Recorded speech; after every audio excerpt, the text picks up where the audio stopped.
Selamat siang, jumpa lagi dengan Denok Ayu Novel. Bagaimana kabar sobat semua?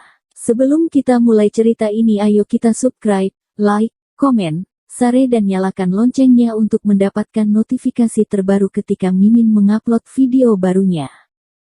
Menantu bodoh yang hebat, bab 715 dia harus mati. 1.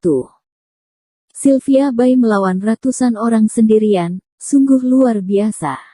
Dia telah membuktikan dirinya dengan kekuatan absolut. Setelah mengalahkan ratusan orang, Sylvia Bai melakukan serangan dan berdiri dengan acuh tak acuh di tempat. Tubuhnya memancarkan gaya permaisuri, mulia, cantik, mendominasi, tak tertandingi. Para murid elit berbaring di tanah sambil mengerang dan melolong, sedih dan malu. Keempat senior itu dikejutkan menjadi orang bodoh. Masing-masing dari mereka tercengang dan ketakutan. Setelah beberapa saat, sesepuh kedua tiba-tiba kembali ke akal sehatnya.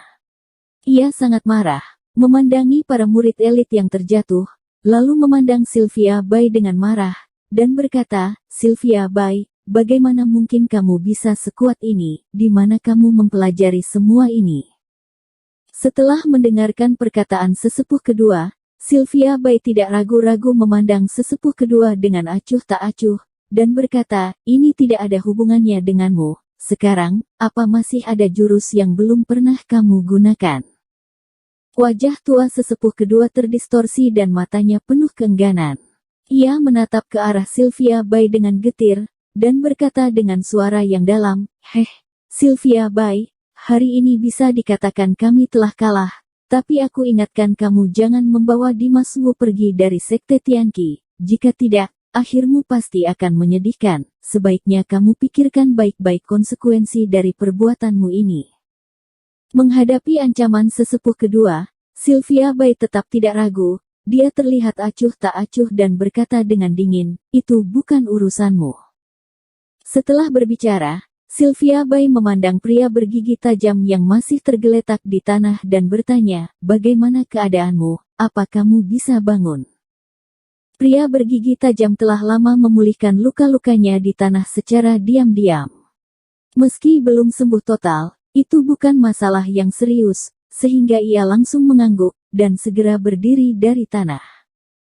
Sylvia Bai memandang Dimas Wu tidak jauh lagi, dan berkata dengan tenang, "Ayo pergi."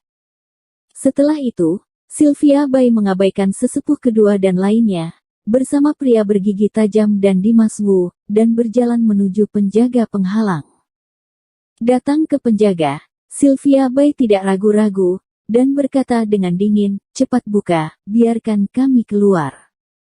Penjaga utama berdiri. Dia menghadap Sylvia Bai dan berkata dengan tegas, "Maaf, kamu bisa keluar, tapi dia tidak bisa." Dengan itu, pengawal utama mengulurkan tangannya dan menunjuk Dimas Wu. Dimas Wu adalah musuh berat Sekte Tianqi.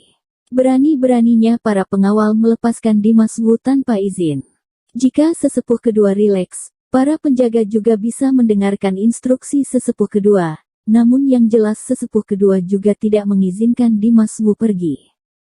Mata Sylvia Bai mendadak dingin saat mendengar kata-kata itu. Dia menekankan nadanya dan mengucapkan setiap kata, "Ku bilang, biarkan kami keluar." Ketika dia mengatakan ini, tubuh Sylvia Bai memancarkan aura yang sangat memikat. Aura ini, seperti udara yang mengancam jiwa, menyelimuti pelindung penghalang dengan kuat. Pengawal utama adalah yang paling dekat dengan Sylvia Bai, dan tentu saja ia adalah yang paling tertekan. Namun, pengawal tersebut memiliki tugas untuk menjaga. Menghadapi penindasan Sylvia Bai, ia tetap bersikeras, "Dimas Wu, tidak boleh meninggalkan Sekte Tianqi." Sylvia Bai tidak sabar saat mendengar ini, dia berkata dengan getir, "Apa kamu pikir kamu bisa menghentikanku?" Setelah berkata, Sylvia Bai bersiap mau menyerang, dan keluar. "Dia tidak bisa menghentikanmu, bagaimana denganku?" Menantu bodoh yang hebat, bab 716 dia harus mati. 2. Tetapi pada saat ini, suara samar tiba-tiba terdengar di udara. Suaranya tidak keras, dan sangat tenang dan acuh tak acuh, tetapi tampaknya memiliki kekuatan magis, menutupi semua suara, dengan jelas ditransmisikan ke telinga semua orang yang hadir, dan bahkan mengejutkan telinga semua orang. Segera, semua orang berhenti berbicara dan melihat ke langit di mana suara aneh terdengar. Boom-boom.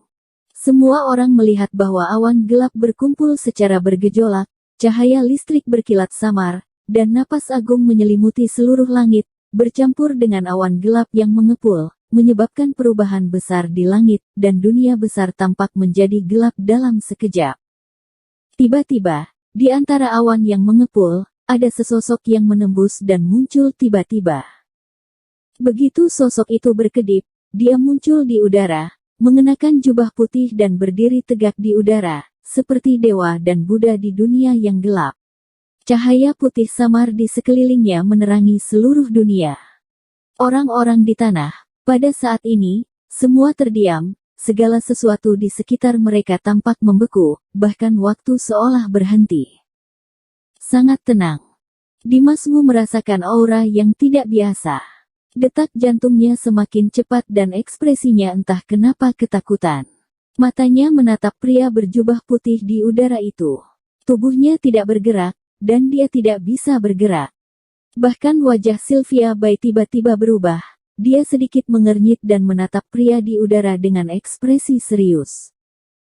Beri hormat pada sesepuh besar. Setelah beberapa saat, pemandangan yang mengeras menjadi kacau, dan para murid elit yang jatuh bangun satu demi satu dan memberi hormat pada pria berjubah putih di udara. Pria berjubah putih itu bergerak tiba-tiba, dan dalam sekejap mata, dia melintas dari udara ke tanah dan berdiri di depan sesepuh kedua dan lainnya. Pria berjubah putih ini adalah sesepuh besar dari Sekte Tianqi, Kimbo Situ. Sebagai sesepuh besar Sekte Tianqi, Kimbo Situ memiliki kedudukan yang luar biasa. Ia seperti dewa dalam Sekte Tianqi, orang Sekte Tianqi menghormati dan mengaguminya. Dia jarang muncul, dan hal-hal biasa tidak membutuhkannya untuk muncul secara langsung, tetapi begitu dia muncul, pasti ada sesuatu yang besar telah terjadi. Setelah Kimbo Situ mendarat, sesepuh kedua segera melangkah maju, mendatangi Kimbo Situ, dan dengan hormat berkata, mohon sesepuh besar menegakkan keadilan. Kimbo Situ tidak melihat sesepuh kedua, dia hanya mengamati seluruh pemandangan dengan tajam. Setelah memindai, dia dengan samar kembali ke sesepuh kedua, tak perlu dikatakan, aku sudah tahu semuanya. Setelah berbicara, Kimbo Situ segera memusatkan pandangannya pada Sylvia Bai. Dia menatap Sylvia Bai dan berkata dalam-dalam, tanpa diduga, setelah bertahun-tahun, kamu lagi-lagi turun tangan untuk makhluk bumi. Ekspresi Kimbo Situ sangat agung, selain itu dia tidak memiliki ekspresi yang berlebihan, tidak ada yang tahu apakah dia senang atau marah, dia selalu tidak dapat diprediksi. Ketika Dimas Wu mendengar perkataan Kimbo Situ, ekspresinya berubah sedikit. Dia tahu bahwa orang bumi lain yang dimaksud Kimbo Situ adalah Larvis Wu. Sylvia Bai dan Larvis Wu memiliki hubungan. Karena itulah Sylvia Bai melakukan ini, dia juga penasaran dengan apa yang terjadi antara Sylvia Bai dan Larvis Wu. Sylvia Bai menatap Kimbo Situ dengan tatapan yang dalam, dan perlahan berkata, jika bukan karena situasinya, aku juga tidak akan bergerak. Kimbo Situ mendengar Sylvia Bai mengatakan ini, tapi dia juga tidak merespon, dia hanya mengalihkan pandangannya dan menatap Dimas Wu di samping Sylvia Bai. Dia hanya menatap Dimas Wu dengan tatapan kosong tanpa mengucapkan sepatah kata pun. Dimas Wu ditatap oleh Kimbo Situ, seluruh badannya serasa lemas, dan kekuatan di dalam tubuhnya serasa dikosongkan. Ia sangat tidak berdaya, hatinya terguncang dan bimbang, dan jiwanya seakan dikendalikan oleh Kimbo Situ. Terlalu menakutkan. Sekilas pandang saja membuat Dimas Wu putus asa tak berujung. Orang-orang yang hadir juga diam, bahkan tidak berani keluar dari atmosfer. Sayangnya, kamu terlalu bersemangat untuk melindunginya, dan itu hanya akan membuatnya mati lebih cepat. Setelah beberapa saat, Kimbo Situ tiba-tiba membuat kalimat tanpa perasaan seperti itu. Setelah mendengar ini, wajah Sylvia Bai berubah, dan dia dengan hati-hati berkata, "Apa maksudmu?" Sebuah niat membunuh muncul di mata Kimbo Situ dan berkata dengan penuh kekaguman, "Hari ini, dia harus mati." Selesai berkata, Kimbo Situ menggerakkan tangannya dan menyerang Dimas Wu dengan telapak tangan. Bersambung. Terima kasih kepada kalian yang telah menonton video ini. Jangan lupa tekan tombol subscribe-nya dan nyalakan notifikasinya untuk mendapatkan video-video seru lainnya dari Denok Ayu Novel.